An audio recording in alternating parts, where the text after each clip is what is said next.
I'm intrigued. Majority sa mga naririnig natin sa show business, hiwalayan. Tulad ng Katniel, Kim Z, at Bea Dong. Meron ba sa show business na naging forever ang kanilang relationship? At kung meron mang naging long-term relationship, may mga pinagdaanan din ba sila? Reelers, quick facts muna tayo. Left and right ang mga naririnig nating hiwalayan. Most of the time, nakafocus tayo dun sa concept na walang forever, lahat ng minahal natin na mga love teams ay nauuwi sa mga hiwalayan. Pero, alam din naman natin na may mga relationships na nandyan na, nasubok na ng panahon na hanggang ngayon ay ini-inspire pa rin tayo.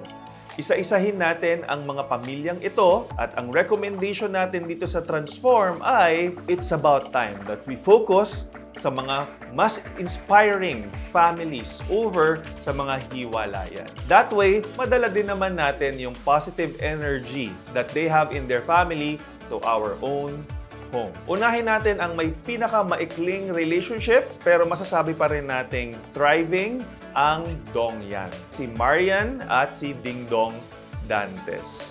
Alam natin yan, Reelers, dahil kamakailan lamang ay na-feature din natin ang kanilang relationship because we all look up to them. And until now, they keep on inspiring all of us in a way na nung nagsimula po ang Dongyan ay talaga namang masasabi natin na hindi instant hit ang kanilang relationship. In fact, maraming tao sa paligid nila ang ayaw dun sa concept na maging sila, lalo na yung mom ni Marian dahil ideally daw sana outside the show business yung kanyang maka-partner in life.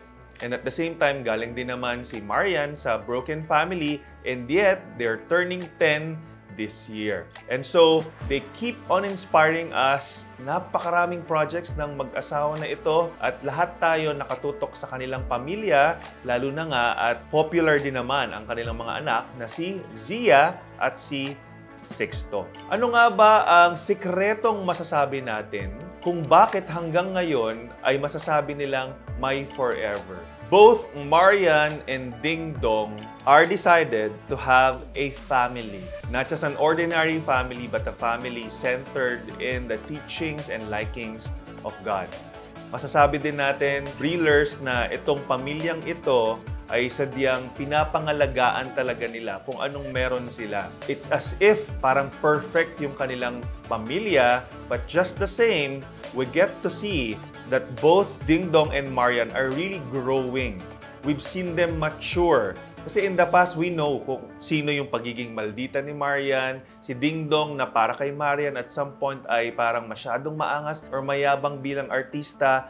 Both of them transformed and transitioned to becoming that ideal mother and father to their children. So, Breelers, mag-10 years na ang Dongyan at masasabi natin na para talagang my forever. Dahil dyan, Breelers, puntahan natin yung susunod nating family na gusto rin nating i-assess kung ano bang meron sila at totoo nga bang my forever. They've been in the marriage for 13 years and this is Oyo Boy Soto and Christine Hermosa. Initially, Breelers, wala sa vocabulary ni Oyo Boy ang salitang kasal. In fact, yung kanilang relasyon bilang isang mag-girlfriend at mag-boyfriend, wala talagang label. Kaya naman, ikinagulat ni Christine Hermosa na bigla si Oyo Boy nag-propose. And at that time, we've seen an interview about that experience and it's as if Oyo Boy talaga is being led to that. So, Breelers, ano nga ba ang masasabi nating pinagdaanan ng mag-asawang Oyo at Christine? Una, yung uncertainty nung bago pa lang sila ikasal. Siyempre, Breelers, bilang tayo ay sanay na may labels at we plan about the future together, hindi common yung kay Oyo at kay Christine. At dahil doon, dahil sa ginawa ni Oyo na nag-propose pa rin siya, it's been 13 years and now they have 5 children and coming soon, nasa tiyan ni Christine as of the moment, yung pang-anim nila. Ano nga ba, Breelers, ang masasabi nating sekreto ng pamilyang ito? They're very vocal that if not for God, baka hindi daw sila umabot ng 1 taon sa kanilang relasyon.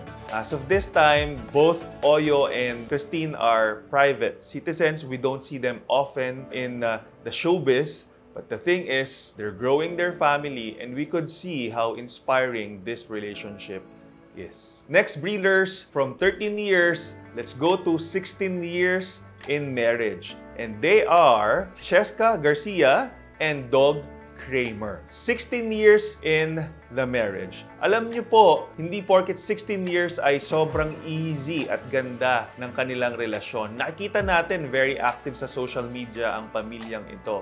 In fact, meron silang 3 anak at kilalang-kilala natin lalong-lalo na yung kanilang panganay na si Kendra Kramer. Initially, masasabi nga natin na, 16 years, maganda yung takbo ng kanilang relationship. Alam niyo po ba, there was a point in their married life na naghiwalay sila ng 2 months dahil si Cheska requested for a time off. Bakit?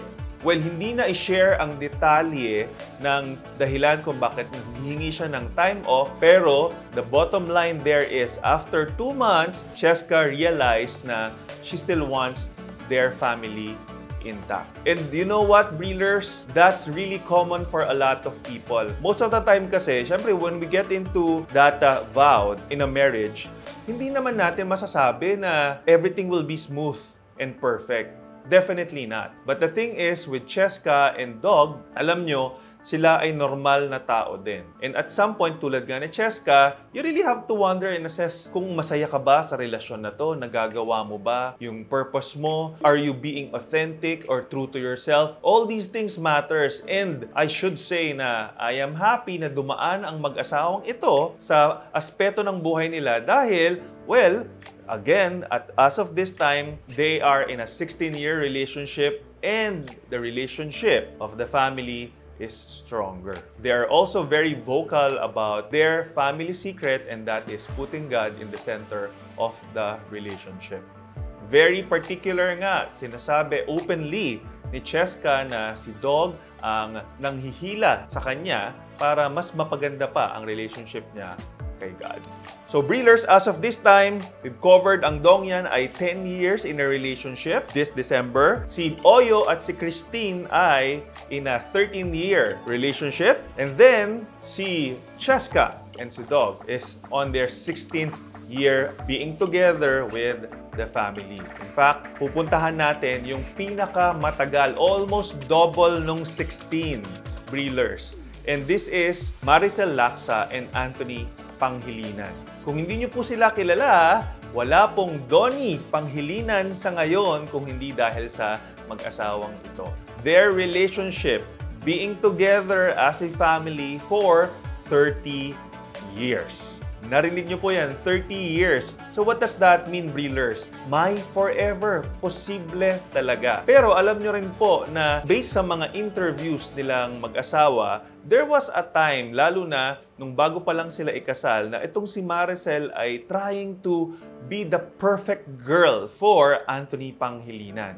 So she pretended to be somebody else just so that she could please si Anthony Panghilinan. And right after the wedding, slowly, syempre, hindi mo naman na makokontrol. You will always go back to who you are. So si Maricel Lacsa showed her truth, and of course, nakikita din yan ni Anthony Panghilinan. At some point, the relationship almost failed. Si Maricel Lacsa felt that I am not this, I am no longer happy because I'm just trying to please you. And thank God for God's guidance and support in their relationship. They're still together after 30 years. Again, Breelers, sila ay normal na mga tao din, and this couple is somebody who's constantly working about their relationship. In fact, they said na their relationship is grounded with the teachings of the Lord. So Bible-based and very open ang mag-asawa na ito about the wisdom